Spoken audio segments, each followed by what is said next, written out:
ऐसा कुछ कर चले सके हम काल चक्र के आते आते।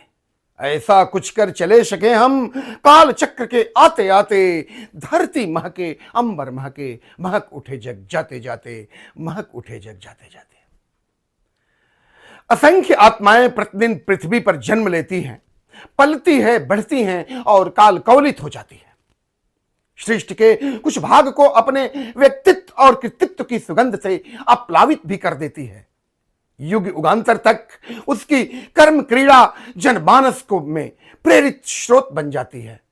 ऐसा ही असाधारण व्यक्तित्व है स्वामी विवेक भारती का, जिन्होंने न केवल युगीन बुद्धिजीवियों, विचारकों, अध्यापकों को प्रभावित किया है, अपितु अपने व्यक्तित्व और कृतित्व की सुगंध से मनोमुग्ध किया है, मनोमुग्ध किया है। फादर दैनिक अभिवादन में doctor Janardan Yadav, Juliet young की ऑफिशियल में आपका स्वागत है। विवेकानंद आश्रम का पंजीकरण हो गया था। दिल्ली देहात के लोगों में अपरिचित होने के कारण कई शासकीय परेशानियां प्रारंभ हो गई थी।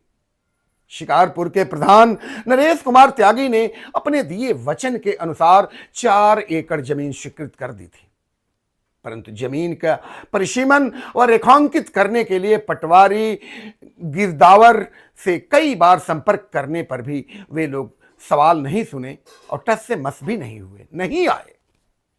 मन बड़ा ही व्यथित था सरकारी विभाग के इन कर्मचारियों से।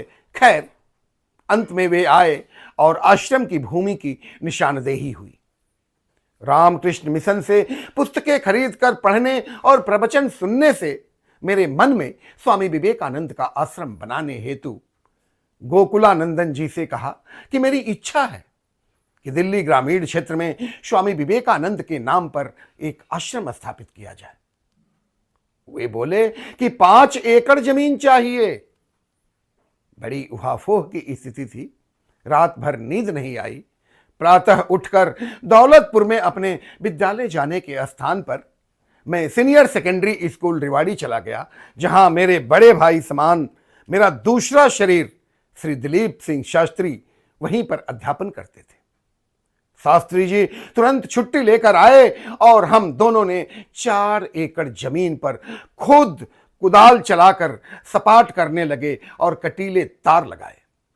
दिन रात कठोर परिश्रम के पश्चात खूब नींद आती थी और सुकून भी मिलता था। गुरुदेव के बड़े भाई की शादी और मेरे माता पिता, ताई और छोटी बहन का गुरुदेव से मिलने का सौभाग्य भी प्राप्त हुआ। गृहस्थ आश्रम अपनाने की भी बात चली और 3 काम 1 वर्ष के भीतर पूरे होने का संकल्प भी लिया गया। वो 3 काम था विवाह, छोटे भाई की सरकारी नौकरी और लंबे समय से भाई साहब का अस्वस्थता ठीक होना। शेष अगले एपिसोड में। आपके सुझाव सादर आमंत्रित हैं, प्रार्थनीय हैं। धन्यवाद।